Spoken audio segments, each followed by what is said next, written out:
사안에 대해서 여러분께 말씀드리도록 하겠습니다. 좀 전에 말씀드렸던 것처럼 여름철 재난에 대한 대응 대책에 대해서 말씀드리고, 다음으로 지역의 주요 현안으로 부각되고 있는 혁신도시와 관련한 말씀을 드리고, 끝으로 대전시정에서 주요하게 추진하고 있는 정책 중에 하나인 성인지 정책에 관한 주요 내용에 대해서 브리핑을 하도록 하겠습니다. 현재 추진 방향은 이렇습니다. 민간 협력 체계를 구축하고 사후적 대응보다는 선제적으로 대응해서 재난재해를 최소화하고, 또 사업이 현장 중심으로 점검되고 관리되어질 수 있도록 사업을 추진해 나가도록 하겠습니다. 풍수에 관련 대책입니다. 1, 2, 3단계별로 맞춤형 근무 체계를 구성을 해서 단계별로 대응 태세를 마련해 나가도록 할 것이고요. 인명과 시설, 교통, 자원 이 분야별 대책도 함께 계획을 세우고 추진해 나가도록 할 것입니다. 또 대덕구 일원에 걸쳐서 있었던 자연재해와 관련돼서 원인을 분석하고 그 대책을 마련했습니다. 그래서 이번 달 말까지 약 80억 원의 예산을 투입해서 빗물바지를 확장한다든지 우수관, 하수관로 준설 작업 등을 통해서 사전에 위험 지역에 대한 대비를 강화하도록 하겠습니다. 또한 장기적으로는 2021년도까지 종합대책을 수립해서 대전시를 가장 안전한 도시로 만들어 나가도록 하겠습니다. 폭염 관련 대책입니다. 작년도에 110년 만에 맞이한 기록적인 우리 폭염이 우리를 미래에 어떤 준비를 해야 되는지를 생각하게 하는 굉장히 소중한 시간이기도 했습니다. 금년도에도 매우 더울 것이라는 일기예보가 지금 내려진 상태입니다. 관련해서 지금 폭염 대책도 주의보와 경보 단계로 구분해서 근무 체계를 강화하도록 할 것이고, 취약계층을 대상으로 한 지원 체제도 강화하고, 또 관련 쉼터 등도 확대할 계획입니다. 작년도에 보면 각 구별로 진행됐던 그늘막 쉼터도 대전시가 종합적으로 계획하고 지원하면서 5개구와 협력을 해서 2배 이상 증가한 약 300여 곳에 그늘막을 설치하고, 그래서 이동하는 우리 시민들이 쉼터화할 수 있도록 하는 사업을 추진하겠고요. 또 도로살수 차도 대폭 확보해서 237km 구간에 걸친 지속적인 살수를 통해서 열섬화도 방지하고 지역에 대한 미세먼지에 대한 대응도 강화해 나가도록 할 계획입니다.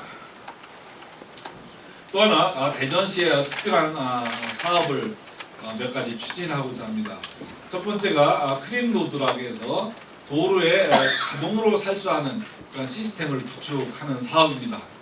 이거 우선적으로 대전역과 중앙로 일원을 중심으로 해서 시범 사업을 실시하고, 이 사업의 성과에 따라서 점차적으로 확대하는 사업들을 추진해 나가도록 하겠고요. 쿨링포그라고 해서 물안개 분사 장치도 정류장 중심으로 설치를 해서 시민들이 한여름에 좋은 쉼터가 될 수 있도록 이렇게 만들어 나가도록 할 계획입니다. 다음은 대전 지역 혁신도시와 관련된 사업이 되겠습니다. 여러분들도 이미 언론 보도를 통해서 이미 알려져 있고, 또 여러분들이 잘 알고 계신 내용이기도 합니다만, 본격적으로 민선 7기 들어서서 이 사업을 함께 추진하고자 합니다. 그동안에는 주로 지역인재 채용 광역화 관련된 사업에 집중했습니다만, 정부가 혁신도시 시즌2를 좀 더 구체적으로 추진할 계획을 준비하고 있습니다. 이와 관련해서 그동안 세종시라는 도시 형성으로 인해서 혁신도시에서 제외되어져 있던 충남과 대전이 이번에는 반드시 혁신도시로 지정될 수 있도록 함께 힘을 모아나갈 계획입니다. 우리가 세종시가 우리 지역과 더불어 상생 발전해야 되는 것은 당연한 일임에도 불구하고 현실적으로는 지금 블랙홀 기능을 하고 있습니다. 관련해서 지역이 더 이상의 지역인재 채용과 도시 발전에서 소외되지 않도록 혁신도시 사업을 충남과 그리고 충청까지 함께 힘을 합해서 추진해 나가고자 합니다. 대전은 혁신도시를 원도심을 집중으로 해서 도시재생 차원에서 혁신도시 사업을 추진할 예정입니다.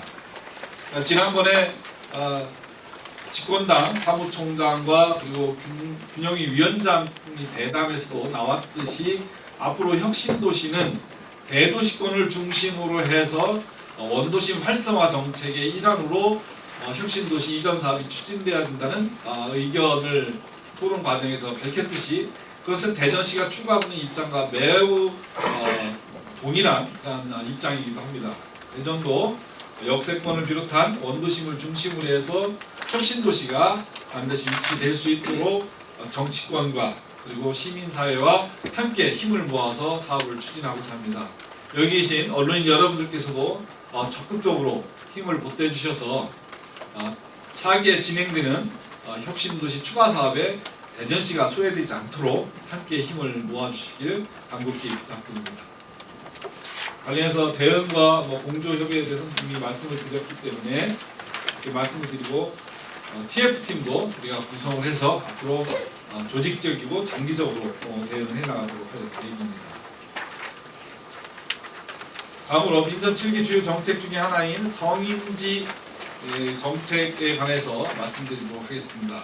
지난해 1월 조직 개편을 통해서 금년 1월 조직 개편이죠. 연말 개편을 통해서 성인지 정책 담당관을 조직을 신설하고 성인지 관련 정책들을 하나하나 추진해 왔습니다.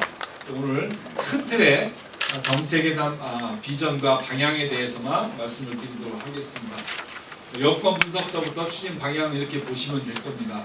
우리가 여성 1인 가구도 증가하고 여성의 경제활동 수도 지속적으로 증가하고 있는 것을 우리가 표에서도 알 수 있습니다만 여전히 성인지 관련 정책들이 중앙정부 정책 중심으로 진행되다 보니까 지역에 맞는 지역의 특성을 고려한 성인지 관련 정책들이 거의 부재한 상태입니다. 그래서 이번에 대전시가 공직사회와 그리고 시민들을 중심으로 하는 성인지 관련 정책들을 펼쳐서 지역의 욕구들을 충분히 반영할 수 있도록 준비하겠고요. 추진하는 과정도 시민들이 적극적으로 참여할 수 있도록 정책 개발에 파트너십을 발휘하고 함께 조직도 만들어 나가도록 하겠습니다. 큰 틀에서 놓고 보면 정책은 생활 체감형 정책, 그리고 성평등 문화 확산, 여성인재에 대한 DB 구축 사업과 아카데미 운영 등으로 구분해서 볼 수 있습니다. 성인지 정책은 아이들 홍보등을 통해서 대전시청이 주도적으로 제공하는 것뿐만 아니라 시민들이 이 정책에 함께 참여할 수 있도록 하는 공모전을 개최하고 또한 백인 원탁회의나 이런 과정을 통해서 일반 평범한 시민, 그리고 현장 활동가, 전문가 이런 그룹이 함께 소통하고 관련된 정책들을 논의하는 이런 원탁회의와 함께 만들어 나가고자 합니다.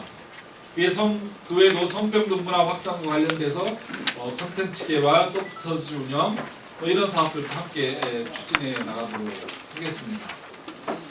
또 하나는 인재와 관련된 문제입니다. 지역의 다양한 인재들을 각 분야별로 정말 정작 필요할 때는 관련된 인재 관련 DB가 없어서 굉장히 어려움을 많이 겪는 경우가 있습니다. 이거는 비단 여성의 경우만이 아니라 각 분야의 전문가들도 마찬가지입니다.